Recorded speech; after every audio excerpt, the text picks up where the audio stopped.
கோயம்புத்தூர் மாநகரின் போக்குவரத்து நெரிசலை குறைக்கும் ஒரு முக்கிய மைல்கல்லாக உக்கடம் பகுதியில் சுமார் ரூபாய் 21.55 கோடி மதிப்பீட்டில் அதிநவீன வசதிகளுடன் கூடிய புதிய பேருந்து முனையம் கட்டி முடிக்கப்பட்டுள்ளது. பொள்ளாச்சி, பாலக்காடு, உடுமலைப்பேட்டை மற்றும் கேரளா செல்லும் ஆயிரக்கணக்கான பயணிகளின் வசதிக்காக சுமார் 2.5 ஏக்கர் பரப்பளவில் இந்த இரட்டை முனையங்கள் அமைக்கப்பட்டுள்ளன.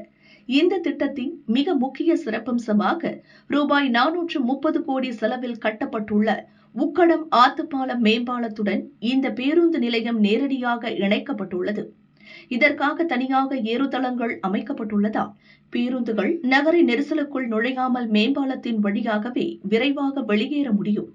பயணிகளின் பாதுகாப்பை உறுதி செய்ய முனையம் முழுவதும் சிசிடிவி கேமராக்கள் பொருத்தப்பட்டுள்ளன. அத்துடன் நவீன காத்திருப்பு அறைகள், தாய்மார்களுக்கான பிரத்யேக பாலூட்டும் அறைகள், சுத்திகரிக்கப்பட்ட குடிநீர் வசதி மற்றும் தூய்மையான நவீன கழிப்பறைகள் போன்ற அடிப்படை வசதிகள் தரம் உயர்த்தப்பட்டுள்ளன.